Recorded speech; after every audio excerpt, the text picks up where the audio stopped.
Hello मेरे प्यारे बच्चों, welcome to Saumya maths classroom. I hope आप सब बहुत अच्छे होंगे। तो जैसा कि आप जानते हैं कि हमारा चैप्टर सेकेंड लगभग ख़त्म होने वाला था और हमारी लास्ट एक्सरसाइज चल रही है। इसके बाद में आपको एक प्रश्नावली मिलेगी जो मिक्स्ड टाइप की होती है, यानी विविध प्रश्नावली।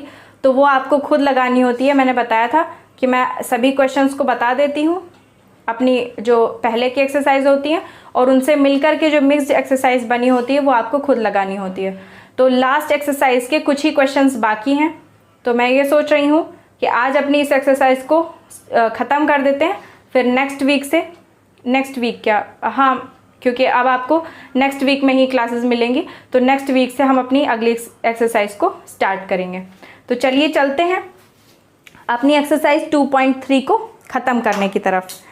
जैसा कि आप जानते हैं कि हमने एक्सरसाइज की 2.3 की फर्स्ट नंबर क्वेश्चन को देख लिया था। फर्स्ट नंबर क्वेश्चन में हमारे 3 पार्ट्स थे, तीनों पार्ट्स को हमने देख लिया था। अब इसके बाद हमें क्या करना है, इसके सेकेंड नंबर क्वेश्चन की तरफ चलना है। तो सेकेंड नंबर क्वेश्चन आपसे क्या पूछ रहा है, निम्नलिखित वास्तविक फलनों के प्रांत तथा परिसर ज्ञात कीजिए। ठीक है, आपको दो क्या है वास्तविक फलन दिए हुए हैं और उनके प्रांत और परिसर आपको बताने हैं। तो उसमें पहला फलन है आपको दिया हुआ f of x is equals to minus mod of x। ठीक है, ये आपका क्वेश्चन नंबर सेकेंड है।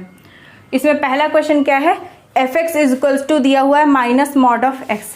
अब जैसा कि मैंने आपको बताया था, मैंने आपको सभी तरह के फलनों के प्रकार पढ़ाए हैं, तो उसमें मैंने आपको ये बताया था इसको कौन सा फलन कहते हैं, इसको कहते हैं मॉड्यूलस वाला फलन, यानी कि जिसमें मान मॉड में आता है। अब मॉड का मतलब मैंने आपको बताया था कि इन दो सीधी खड़ी रेखाओं के बीच में किसी भी संख्या, किसी भी अंक को लिखने पर अगर वो माइनस में है तो उसका, जब हम इसके बाहर इसे निकालते हैं तो उसका केवल परिमाण बचता है, दिशा हट जाती है। अब आप सोचेंगे कि प्लस माइनस दिशा को कैसे दिखाते हैं। आपने कोऑर्डिनेट ज्योमेट्री पढ़ी है और उसमें आपने पढ़ा है कि जब आप राइट हैंड साइड में चलते हैं तो पॉजिटिव, जब लेफ्ट हैंड साइड में चलते हैं तो नेगेटिव, जब नीचे की तरफ चलते हैं तो नेगेटिव, और जब ऊपर की तरफ चलते हैं तो पॉजिटिव होता है। ठीक है, तो ये तो हमारा स्वास्तिक बन गया, वाव। और ये क्या होता है, 0,0 होता है। यहाँ पर किसी भी रखी हुई किसी भी चीज़ का ना तो परिमाण होता है और ना ही कोई दिशा होती। परिमाण क्या होता है, 0,0 होता है, और दिशा भी कोई नहीं होती, ना ही पॉजिटिव होती ना ही नेगेटिव, क्योंकि आप जानते हैं कि 0 क्या होता है, ना ही ऋणात्मक होता है ना ही धनात्मक। तो हम जानते हैं कि ये हमारी एक्सिस एक्स एक्सिस होती है, जबकि ये एक्सिस वाई एक्सिस होती है। तो एक्स एक्सिस पे जब हम दाहिने हाथ पे चलते हैं तो पॉजिटिव हो जाता है, जब बाएं हाथ पे चलते हैं तो नेगेटिव। तो एक तरह से ये क्या दिखाता है, पॉजिटिव और नेगेटिव एक तरफ दिशा भी दिखा रहे हैं। अब दिशा कैसे दिखाना है कि पॉजिटिव होने का मतलब है कि हम दाहिनी तरफ चल रहे हैं और नेगेटिव होने का मतलब है हम बाईं तरफ चल रहे हैं, या पॉजिटिव होने का मतलब हम ऊपर की तरफ चल रहे हैं और नेगेटिव होने का मतलब क्या है, हम नीचे की तरफ चल रहे हैं। तो एक तरह से ये जो प्लस और माइनस होते हैं ये दिशा भी दिखाते हैं। अब क्या होता है, जब भी मॉड के बाहर किसी चीज़ को निकाला जाता है तो अगर ये +15 होती तब भी +15 रहती, और अगर ये -15 होती तब भी +15 ही रहती। क्योंकि क्या होता है, मॉड के बाहर कोई भी चीज़ आती है तो उसका केवल और केवल परिमाण जो होता है वो बचता है, मैग्नीट्यूड बचता है, जो उसकी डायरेक्शन होती है यानी नेगेटिव पॉजिटिव जो सिंबल साइन जो आगे लगे होते हैं वो हट जाते हैं। ठीक है, तो अब हमारा ये जो फलन है, अब इसमें ये भी आपको क्वेश्चन में ही दिया है कि ये सभी फलन क्या है, वास्तविक मानों के फलन है, यानी वास्तविक फलन है। तो वास्तविक फलन का मतलब क्या है कि x का मान क्या होना चाहिए। अब आप चाहें तो इसको बना भी सकते हैं, इसे आप नोट कर लीजिए और हम इसे इरेज करते हैं। अब क्या है कि जो हमारा fx है वो वास्तविक फलन है, तो इसका मतलब x क्या होगा, वास्तविक मान होगा, x का मान वास्तविक होगा। तो अब इसका कोई भी वास्तविक मान रखते हैं। वास्तविक मान में जैसे मान लीजिए हमने x बराबर क्या रखा, -1 रख दिया, तो x बराबर -1 रखेंगे तो मॉड x यानी मॉड -1 का मान क्या आएगा, +1 आ जाएगा। इसी तरह अगर x की जगह हम 1 रखेंगे तब भी यहाँ पे +1 होगा, तब भी +1 आएगा, -1 होगा तब भी +1 आएगा। तो इस तरह से मान क्या आया, पॉजिटिव आया। इसी तरह से आगे हम क्या करें, x की जगह चाहे +2 रखें चाहे -2 रखें, तब भी मान क्या आएगा, पॉजिटिव ही आएगा। तो इस तरह से हम देखते हैं कि लगभग सभी प्रकार के मानों का पर क्या होगा, हमारा जो फलन है वो पॉजिटिव ही है, किसी भी तरह के, चाहे आप x का मान ऋणात्मक रखें चाहे आप धनात्मक रखें। कुछ रख करके दिखा भी सकते हैं आप, -2 और +2 दोनों रखने पे क्या होगा, मॉड x का मान +2 ही होगा। तो इस तरह हम देख रहे हैं कि मान हम क्या कर रहे हैं, नेगेटिव से लेके पॉजिटिव तक सभी रख रहे हैं। तो इसलिए जो x का प्रांत, मतलब इस fx का जो प्रांत होगा, प्रांत क्या होता है, प्रांत में आप जानते हैं कि जब आप x, y लिखते हैं तो ये जो होता है, जो इससे यानी x जितने होते हैं उन सबको मिला करके जो हमारा एक समुच्चय बनता है वो क्या होता है, प्रांत होता है। और जो सभी y के मानों से मिला करके बनता है वो होता है परिसर। तो x के मान आप देख रहे हैं कि x का मान आप नेगेटिव भी रख रहे हैं, पॉजिटिव भी रख रहे हैं, दोनों तरह से रख रहे हैं। तो इसका मतलब क्या है, नेगेटिव प्लस पॉजिटिव हर प्रकार का जो आपका नंबर है वो किस में आ रहा है, हमारे प्रांत में आ रहा है। यानी x का मान हम नेगेटिव भी रखते जा रहे हैं, पॉजिटिव भी रखते जा रहे हैं, लेकिन x का मान 0 नहीं रखा जाएगा। क्यों?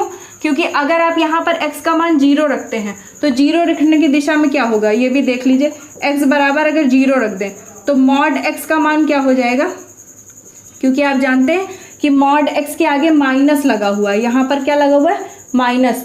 तो माइनस लगे होने की स्थिति में यहाँ पर हो जाएगा -0, और आप जानते हैं कि 0 प्लस और माइनस हो नहीं सकता, तो इसलिए x का मान हम 0 नहीं रख सकते।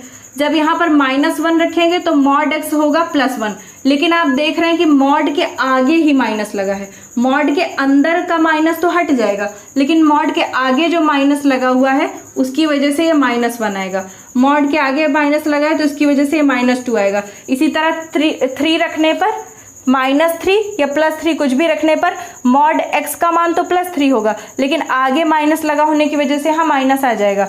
तो आप देख रहे हैं कि x का मान हम नेगेटिव और पॉजिटिव दोनों रख रहे हैं, लेकिन 0 नहीं रख रहे हैं।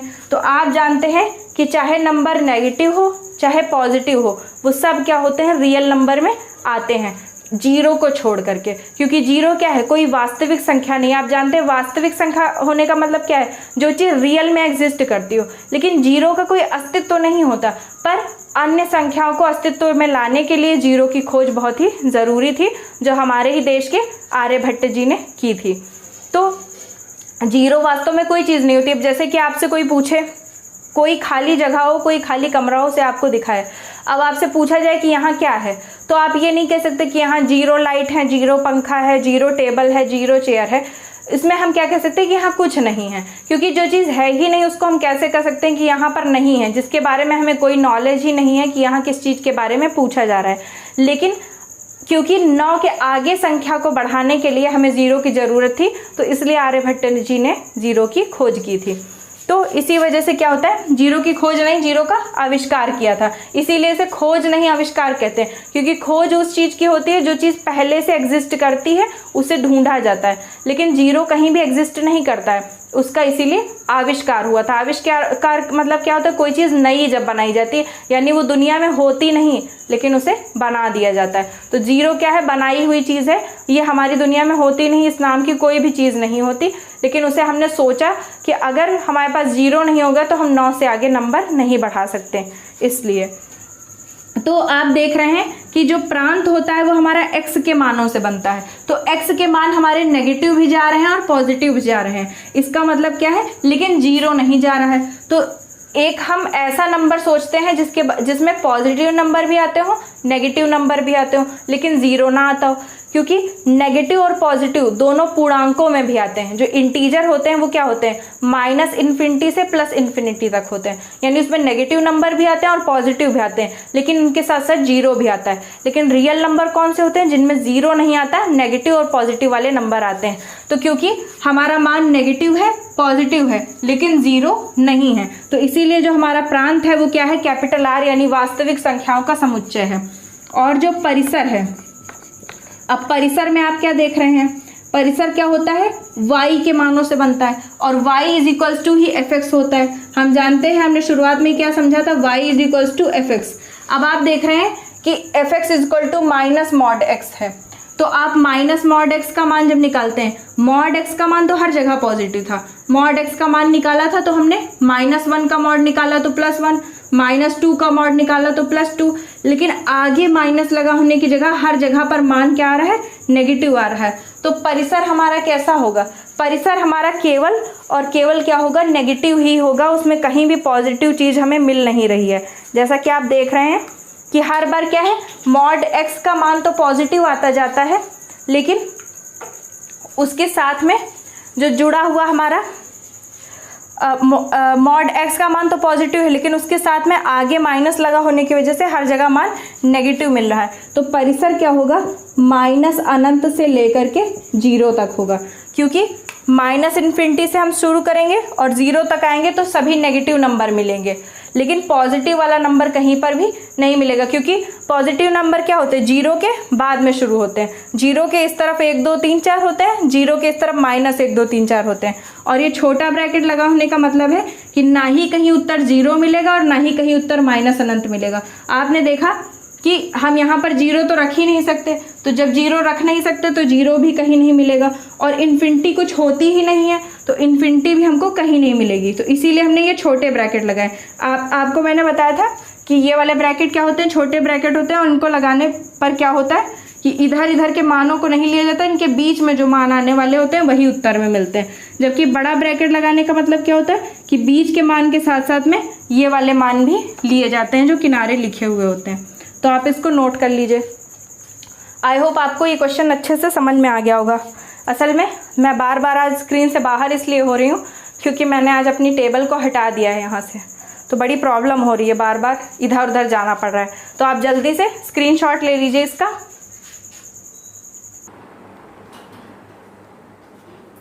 तो बच्चों चलिए चलते हैं नेक्स्ट क्वेश्चन की तरफ, जो है f(x) = √9 - x²। तो अब इसमें भी हमें प्रांत और परिसरों को बताना है। प्रांत और परिसर होने का मतलब कि प्रांत का मतलब हमें x की क्या क्या संभावित मान है ये बताने हैं, और उसके साथ परिसर का मतलब क्या है कि उत्तर में f(x) का यानी y का क्या क्या संभावित मान है हमें वो बताना है। तो सबसे पहले x बराबर क्या क्या आप रख सकते हैं, कॉमन सेंस लगाइए। यहाँ पर आपको क्या करना है, वास्तविक, क्योंकि आपने को क्या बताया गया था कि f(x) वास्तविक मान फलन है। वास्तविक फलन होने का मतलब क्या है कि कहीं भी मान 0 f(x) का नहीं आना चाहिए, हर जगह पॉजिटिव ही, या फिर पॉजिटिव या नेगेटिव में से कोई भी आ सकता है, लेकिन आपका मान क्या है, 0 नहीं आना चाहिए। ठीक है, तो यहाँ पर आपको क्या करना है, x के अलग अलग मान रखने हैं। अब x का पहला मान आप क्या रख सकते हैं, देखिए 9 - 9 अगर आप करेंगे तो क्या आ जाएगा, 0 आ जाएगा। 9 - 8 करेंगे तो 1, 9 - 7 करेंगे तो 2, यानी कि x की वैल्यू हमको इस तरह से रखनी है कि उसका स्क्वायर क्या हो, 9 से कम आए। अब आप देख रहे हैं कि x का इसका मान क्या आना चाहिए, 9 से कम आना चाहिए। ठीक है, तो अब सबसे पहले हम क्या करेंगे, 9 से कम मान लाने के लिए x बराबर सबसे पहले हम क्या रख देंगे, 1 रख देंगे। अब x बराबर जब 1 रखेंगे और या फिर x बराबर -1 रखें, दोनों स्थितियों में आप देखते हैं, क्योंकि अब यहाँ पे मैं 1 और -1 एक साथ कैसे रख रही हूँ आप ये समझिए। यहाँ पर है x का स्क्वायर, आपको पता है चाहे 1 का स्क्वायर करो तब भी 1, चाहे -1 का स्क्वायर करो तब भी 1। अब ऐसा क्यों होता है, क्योंकि यहाँ पर -1 का स्क्वायर का मतलब क्या होता है, -1 × -1, ये दोनों 1 माइनस माइनस कट जाते हैं और 1 × 1 क्या आ जाता है, +1 आ जाता है। यानी किसी भी संख्या का वर्ग करने पर वो हमेशा पॉजिटिव ही रहती है, चाहे वो पहले से धनात्मक हो चाहे ऋणात्मक हो। यानी कि वर्ग को हम एक तरह से मॉड्यूलस की तरह ही समझ सकते हैं। जैसे मैंने आपको बताया जो मॉड्यूलस होता है, यानी जो सीधी खड़ी रेखाएं थी पिछले क्वेश्चन में जिन्हें हम मॉड कहते हैं, उनमें क्या होता है, कोई चीज़ पॉजिटिव होती है तब भी उत्तर पॉजिटिव आता है, नेगेटिव होती है तब भी उत्तर पॉजिटिव आता है। तो इसी तरीके जो स्क्वायर होता है वो भी क्या होता है, चाहे आपकी संख्या ऋणात्मक हो या धनात्मक, उसका स्क्वायर करने पर हर स्थिति में आपको धनात्मक चीज़ें ही मिलती हैं। तो इसलिए हम क्या कर सकते हैं, माइनस और प्लस वाले मानों को एक साथ ही रख करके देख सकते हैं। अब जैसे -1 और +1 दोनों रखेंगे तो क्या होगा, 9 माइनस, अब x का स्क्वायर क्या होगा, चाहे 1 का स्क्वायर करें तब भी 1, चाहे -1 का स्क्वायर करें तब भी 1। तो इस स्थिति में आपको √8 मिलेगा। बारिश बहुत ज़ोर से होने लगी है, हो सकता है आपको आवाज़ सुनाई दे रही हो। अब fx, अगर हम x की जगह 2 या -2 रखें तो क्या होगा, 9 चाहे 2 का स्क्वायर करें तब भी 4 आएगा, चाहे -2 का स्क्वायर करें तब भी 4 आएगा। तो इस स्थिति में क्या आएगा, √5 होगा fx का मान। और मैं आपको बता दूं कि यही जो हमारा fx होता है यही क्या होता है, y, क्योंकि y = fx होता है। अब इसी तरह x बराबर 3 या -3 रखने पर y बराबर क्या होगा, fx, और fx का मान क्या होगा, √9 3 का स्क्वायर भी 9 होता है और -3 का स्क्वायर भी 9 होता है। तो 9 - 9 क्या हो जाएगा, √0, यानी इसका मान क्या आ जाएगा, 0 आ जाएगा। यानी कि अब इतने ही ऐसे मान हैं जिनको हम रख करके क्या कर सकते हैं, वास्तविक मान निकाल सकते हैं।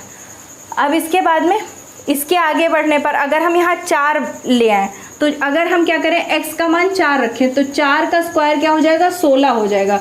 और 9 से जब 16 घटाएंगे तो उत्तर हमें माइनस में मिलेगा। और अंडर रूट के अंदर माइनस अगर हो तो हम उसे सॉल्व नहीं कर सकते, क्योंकि अब क्या होगा कि 9 5 16, यानी माइनस अंडर रूट -5 आ जाएगा। तो अब हम क्या कर सकते हैं, इसको सॉल्व नहीं कर सकते क्योंकि अंदर नेगेटिव आ गया। अंडर रूट के अंदर नेगेटिव नहीं आना चाहिए, क्योंकि अभी हमें कॉम्प्लेक्स नंबर नहीं पढ़ाए गए। जब आप इसी क्लास में जब आप कॉम्प्लेक्स नंबर सीखेंगे तो आपको ये चीज़ हल करना भी आ जाएगी। तो इसीलिए हम क्या कर सकते हैं, अब यहाँ पर हमें प्रांत और परिसर बताना है। तो प्रांत देखिए, प्रांत क्या है, x के मानों से बना हुआ समुच्चय होता है। तो प्रांत में आप देखिए कि आपने -1 से स्टार्टिंग की थी, यहाँ पर +1 रखा तो +1 तो बड़े हैं, -1 रखा, -2 रखा, -3 रखा। अब इसमें सबसे छोटा मान क्या है, -3 है, क्योंकि मैंने आपको बताया कि जो भी पॉजिटिव नंबर हैं उनमें क्या होता है, 1 से बड़ा 2 होता है, 2 से बड़ा 3 होता है। लेकिन जो नेगेटिव नंबर होते हैं इनमें उल्टा होता है, -3 सबसे छोटा होगा, उससे बड़ा -2 होगा और उससे बड़ा -1 होगा।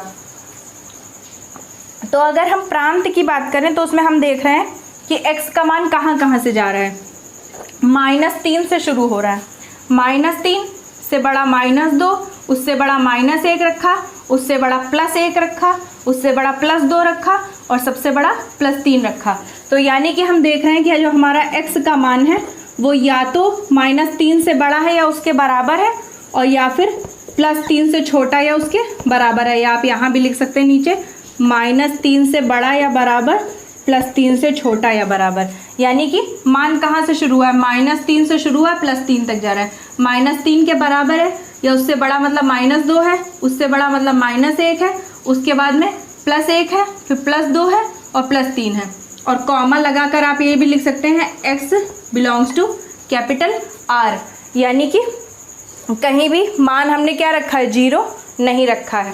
आपने देखा कि -3 से +3 के बीच में तो है, लेकिन -3 से +3 के बीच में 0 भी आएगा, -3 फिर -2 फिर -1 फिर 0 फिर 1 2 3, लेकिन 0 मान नहीं आ रहा है, तो इसलिए हम x बिलोंग्स टू R भी लिख सकते हैं। ये हो गया प्रांत। अब इसके बाद परिसर। परिसर आप कैसे देखते हैं, परिसर आप जानते हैं कि किससे आएगा, y के मान से आएगा। y का मान एक जगह √8 है, ये भी पॉजिटिव है। y का मान √5 है, ये भी पॉजिटिव है।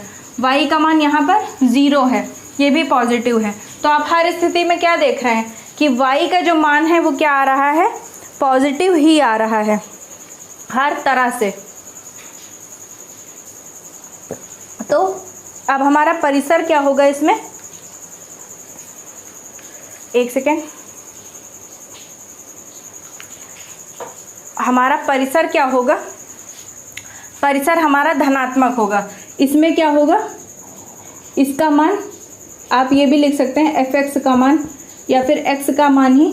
इसमें क्या होगा, 0 से बड़ा है हर 0 से बड़ा नहीं, 0 के बराबर भी है, 0 के बराबर है, x इज ग्रेटर देन और equal to 0 and less than और इक्वल टू 3।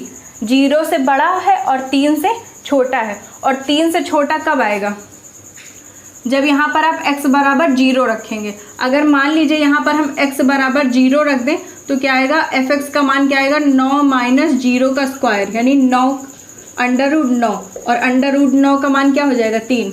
अगर x का मान 0 रखेंगे तो fx का मान 3 आएगा। ये हमारा मैक्सिमम मान है। अब आप देख रहे हैं सबसे कम मान क्या आ रहा है, √8 √5 0 आ रहा है और मैक्सिमम मान यहाँ पर 3 आ रहा है। सबसे कम 0, सबसे बड़ा 3। तो ये क्या स्थिति बन रही है, 0 से 3 के बीच की स्थिति। परिसर हमारा यानी जो हमारा मान है fx का वो कहाँ जा रहा है, 0 से 3 के बीच में है, जबकि x का मान क्या है -3 से +3 के बीच में है। तो आई होप आपको ये क्वेश्चन भी समझ में आ गया होगा और जल्दी से इसका भी स्क्रीनशॉट ले लीजिए। अब इसके बाद में हम पहुंचते हैं अपने क्वेश्चन नंबर 3 की तरफ। तीसरा क्वेश्चन जो आपका है उसमें दिया है एक फलन यानी एक फंक्शन दिया है fx = 2x - 5। इसके द्वारा परिभाषित है यानी इस fx = 2x - 5 है। अब इसमें निम्नलिखित के मान निकालने हैं। अब मान क्या है, f0, f7, f-3। आप जानते हैं कि fx = आपको क्या दिया हुआ है 2x - 5 और आपको निकालना क्या क्या है f0, f7, f-3। अब इसका मतलब क्या है, एक जगह पर आपको x की जगह 0 रखना है, एक जगह आपको एक क्वेश्चन में x की जगह 7 रखना है और एक जगह x की जगह -3 रखना है और बस सिंपली सॉल्व कर लेना। जैसा आपने कक्षा 6-7 में सॉल्व किया होगा, अक्सर ही आपने इस तरह के सवाल लगाए होंगे। बस आप देख रहे हैं क्या है, f(x) की जगह f0 है तो f0 का मतलब क्या है कि फंक्शन क्या है, 0 से रिलेटेड है, यानी इस फंक्शन में जहाँ भी x है वहाँ पर 0 रख देना है। अगले में f(x) की जगह पर 7 रखकर सॉल्व करना है और उसके बाद में f(x) की जगह पर 3 रखकर, यानी यहाँ पर -3 रख के x की जगह पर -3 रखेंगे। तो मैं क्या करती हूँ, आपको f-3 वाला बता देती हूँ क्वेश्चन। जल्दी से हम इसको देख लेते हैं। f-3 = 2 × x की जगह पर होगा -3 और -5। सॉल्व करेंगे तो क्या हो जाएगा, f-3 = ये प्लस का 2, ये माइनस का 3, प्लस इंटू माइनस जब करेंगे तो माइनस आ जाएगा। 2 × 3 = 6 और माइनस पीछे 5 है। अब ये -6 है, -5 है। अब यहाँ पे क्या था, +2 और -3, इन दोनों का गुणा हो रहा था। तो गुणे में क्या होता है, एक चीज़ प्लस में एक माइनस में होती है तो गुणा होकर दोनों क्या होते हैं, माइनस में बन जाते हैं। अब यहाँ पे दोनों चीज़ माइनस में है और दोनों चीज़ माइनस में है तो दोनों जुड़ जाएंगी। -6 और -5 मिलकर के बन जाएंगे -11 और यही आ जाएगा आंसर। अब ये सबसे डिफिकल्ट था क्योंकि इसमें नेगेटिव चीज़ दी हुई थी, नेगेटिव में -3 दिया हुआ था, इसलिए मैंने आपको बता दिया। अब इसके बाद वाले जो f0, f7 है वो आपको इसी तरह से सॉल्व करने हैं। इसके बाद में हम चलते हैं क्वेश्चन नंबर 4 की तरफ। आप इसका स्क्रीनशॉट ले लीजिए। क्वेश्चन नंबर 4 भी आपका सेम ऐसा ही सवाल है, बस थोड़ा सा इससे टिपिकल उसमें थोड़ा सा आपको फंक्शन दिया है। अब इसमें फंक्शन है फलन t, यानी जैसे यहाँ पर फंक्शन f था तो इसमें t दे दिया। फंक्शन आप कुछ भी मान सकते हैं। सेल्सियस तापमान का फ़ारेनहाइट तापमान में प्रतिचित्रण करता है। यानी आप जानते हैं कि तापमान को, टेम्परेचर को 2 तरह से नापा जाता है, सेल्सियस में और फ़ारेनहाइट में। तो सेल्सियस और से फ़ारेनहाइट में बदलने का जो ये फॉर्मूला है वही यहाँ पे हमें फंक्शन के फॉर्म में दिया हुआ है और एक फंक्शन दिया हुआ है, यानी वो फॉर्मूला दिया हुआ है। अब इसमें आपको T0, T28, T-10 इन्हें निकालना है। तो बिल्कुल उसी तरह से एक बार आप क्या करेंगे, t की जगह पर 0 रख देंगे, एक बार t की जगह पर 28 रख देंगे और एक बार t की जगह पर -10 रख देंगे। t की जगह नहीं, c की जगह रख देंगे। ठीक है, अभी मैं आपको फंक्शन बताती हूँ तो आपको समझ में आ जाएगा। और एक क्वेश्चन नंबर जो इसमें 4th पार्ट दिया है वो थोड़ा सा टिपिकल है तो वो मैं आपको बता देती हूँ। यानी इसमें आप सेल्सियस से फ़ारेनहाइट चेंज कर सकते हैं। ये आपको फॉर्मूला दिया हुआ है। ओहो,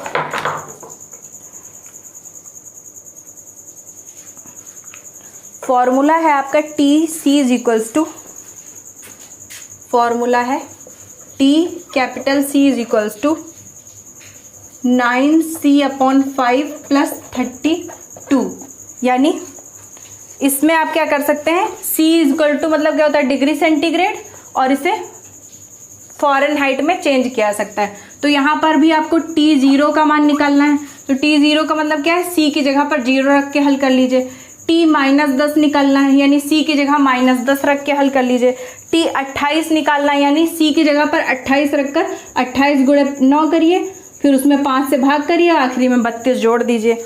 ये सब आपसे निकल जाएंगे। अब फोर्थ क्वेश्चन जो है इसमें, उसमें क्या दिया गया है, सब में आपको c की जगह पर कोई मान दिया है, उसको रखकर हल करना है।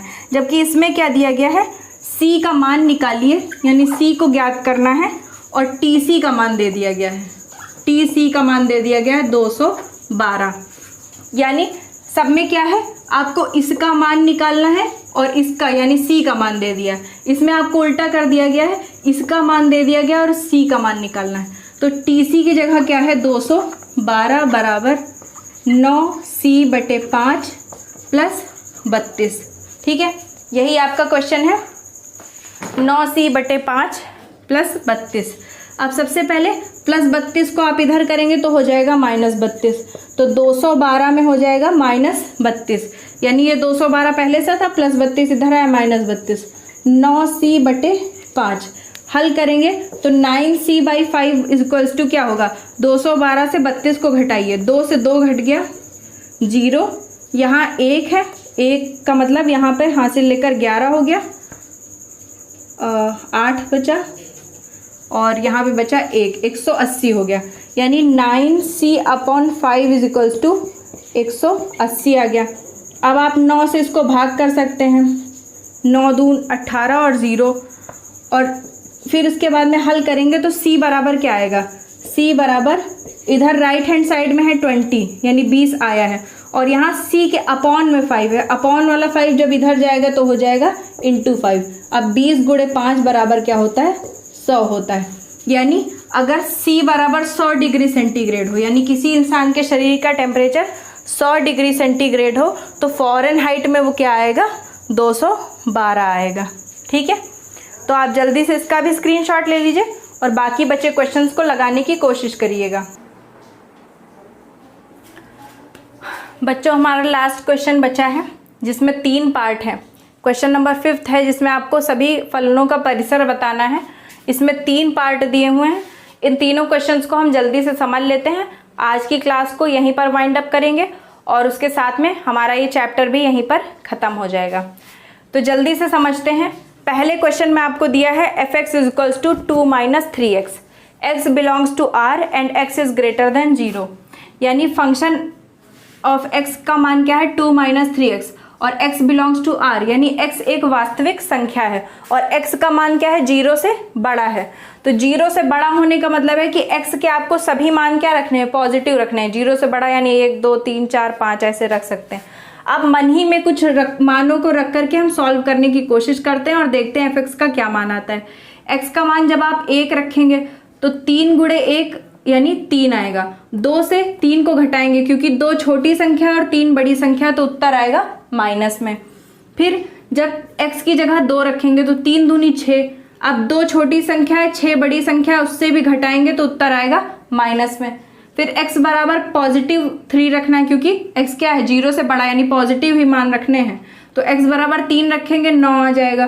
तो 2 से 9 को घटाएंगे तो 2 छोटी संख्या 9 बड़ी संख्या, तो आएगा उत्तर नेगेटिव। तो आप देख रहे हैं कि x के हर पॉजिटिव मान को रखने पर जो हमारा f(x) का मान है, f(x) जिसे हम y भी कहते हैं, इसका मान क्या आ रहा है, नेगेटिव आ रहा है। तो इसका मतलब है कि इसका परिसर क्या होगा, क्योंकि हमें प्रांत से मतलब नहीं है, प्रांत ये आपको दिया हुआ है, प्रांत मतलब x का मान, और हमें क्या निकालना है, परिसर। परिसर क्या होता है, y का मान। तो आप देख रहे हैं y मतलब f(x) का मान हर जगह नेगेटिव आ रहा है। तो आप जानते हैं कि नेगेटिव कहाँ से स्टार्ट होता है, -∞ से, और कहाँ तक जाएगा। आपने देखा कि सबसे पहले जब हमने x का मान 1 रखा था, सबसे छोटा, क्योंकि x 0 से बड़ा है, तो 0 से बड़ा होने का मतलब है कि संख्या कहाँ से शुरू हो रही है, 1 से शुरू हो रही है। 1 2 3 4 ऐसे हमने रखा है। तो जब हमने सबसे छोटा x का मान यानी 1 रखा, तो 1 में यह क्या आया था, 3 × 1 बराबर 3 आया था, और 2 से 3 को जब घटाया था तो -1 आया था। तो इसका मतलब क्या है कि x हमारा कहाँ से, अनंत से, मतलब y का मान -∞ से लेकर के और -1 तक आ रहा है। लेकिन -1 तक आने का मतलब है कि आपको क्या करना है, यहाँ पर -2 लिखना है। -2 का मतलब है कि ना ही कहीं पर आपको उत्तर में माइनस अनंत मिलेगा और ना ही -2 मिलेगा, इनके बीच की संख्या मिलेगी। क्योंकि आपने देखा यहाँ एक बार -1 आया था, फिर हमने क्या किया था 3 दूनी 6, -4 आया था, फिर जब 3 रखा था तो 3 तिया 9, 2 से 9 घटाने पर -7 आया था, फिर 3 गुणे 4 रखेंगे 12, 2 से 12 घटाएंगे -10 आएगा। यानी हर जगह उत्तर क्या है -1 से लेकर माइनस अनंत के -1 से शुरू करके आगे तक जा रहा है, इसका मतलब -2 और माइनस अनंत के बीच में उत्तर आ रहा है। तो ये हो गया हमारा पहला क्वेश्चन। अब इसी तरह से दूसरे क्वेश्चन में क्या दिया है, x बिलोंग्स टू r, यानी इसमें भी हमें वास्तविक संख्याएं ही रखनी है। तो अब हम क्या करते हैं, क्योंकि 0 रख नहीं सकते तो हम यहाँ पर +1 रखते हैं, +1 रखेंगे, 1 का स्क्वायर क्या होगा 1, और 2 में 1 जोड़ेंगे 3 आएगा। फिर अगर यहाँ -1 रखें तो -1 का स्क्वायर भी +1 होगा और 2 1 3 ही आएगा। फिर अगर x की जगह पर 2 रखें तो 2 रखने पर भी क्या होगा 2 का स्क्वायर 4 और +2 6 आएगा। यानी आप देख रहे हैं कि x के हर मान पर ये मान क्या आ रहा है, पॉजिटिव ही आ रहा। तो पॉजिटिव आने का मतलब क्या है कि x का मान कहाँ से स्टार्ट होगा। आपने देखा कि जब यहाँ पर हमने 1 रखा चाहे -1 रखा, यानी रियल नंबर का मतलब मैंने आपको बताया कि नेगेटिव में भी जा सकते हैं पॉजिटिव में भी जा सकते हैं, बस 0 नहीं रख सकते। तो दोनों तरह से रखने का मतलब आप देखें कि 2 से बड़ा ही मान आ रहा है, क्योंकि जब हम 1 रखेंगे तो 2 और 1 3 हो जाएगा, यानी 2 से बड़ा आ रहा है और अनंत से छोटा आ रहा है। क्योंकि अनंत आपको कभी भी नहीं मिलेगा। अनंत क्या होता है, जिसका कोई अंत नहीं, तो अनंत आपको कभी नहीं मिलता, इसलिए हम इधर अनंत को रखेंगे। और यहाँ हम देख रहे हैं 2 में 1 जोड़ेंगे 3, 2 में 2 जोड़ेंगे 4, 2 में कुछ भी जोड़ेंगे, यानी 2 से मान बड़ा आएगा। तो इसीलिए हमने क्या किया है, इधर जो सबसे छोटी लिमिट है वो 2 है, जो बड़ी लिमिट है वो अनंत है, और इन्हीं दोनों के बीच में आएगा। और ये जो ब्रैकेट होता है ये दिखाने के लिए होता है कि ना मान हमारा 2 आएगा ना अनंत आएगा, इसके बीच की संख्या आएंगी। इसीलिए हमने क्या किया, यहाँ पर भी छोटे ब्रैकेट लगाए, ना माइनस अनंत आएगा ना -2 आएगा, इसके बीच की संख्या आएंगी। अब इसी तरह तीसरा क्वेश्चन तो हमारा सीधा क्वेश्चन में ही आंसर है, fx = x है। यानी यहाँ पर जैसे x² में कुछ जुड़ा था, यहाँ पर कुछ घटा था, लेकिन यहाँ पर क्या है fx का मान सीधा x के मान के बराबर है और x बिलोंग्स टू r है। यानी x का आप जो मान रखोगे fx का वही मान आएगा। तो क्योंकि हम x का मान भी वास्तविक संख्याओं में रख रहे हैं तो fx का मान भी क्या आएगा, वास्तविक संख्या ही आएगा, क्योंकि fx बराबर ही x है। x का मान आप जो भी रखोगे y का मान आपको वही मिलेगा। तो fx का मान भी क्या होगा, कैपिटल R के बराबर होगा, इसीलिए परिसर भी हमारा क्या होगा, कैपिटल R होगा। तो आई होप आपको ये क्वेश्चन अच्छे से समझ में आ गए होंगे। आप लोग इसका स्क्रीनशॉट ले लीजिए और पढ़ाई को अच्छे से जारी रखिए, बिल्कुल भी चिंता मत करिए। आपका जो रिजल्ट है वो बहुत जल्दी ही सही कर दिया जाएगा बोर्ड के द्वारा, और अगर नहीं सही किया जाता है तो मैं आपको आश्वासन देती हूँ आपके लिए जो हो सकता है हम ट्विटर कैंपेन करेंगे, शिकायत करेंगे, जो भी हो सकता है वो ज़रूर करेंगे। तो तब तक के लिए चैनल को ज़्यादा से ज़्यादा सब्सक्राइब कर लीजिए, वीडियोस को लाइक कीजिए, वीडियोस को शेयर कीजिए, अपनी अच्छे कमेंट्स और सजेशंस को हमें ज़रूर बताइए। डिस्क्रिप्शन बॉक्स में टेलीग्राम चैनल और ग्रुप की लिंक है, उससे जुड़ जाइए, वहाँ पर हम डिस्कशन भी आराम से कर सकते हैं। और उसके साथ में आपको क्लास 11th और क्लास 12th की पूरी प्लेलिस्ट भी दी हुई है, आप पीछे जा कर के अपनी जो भी क्लासेस छूटी उन्हें देख सकते हैं। तो तब तक के लिए थैंक यू।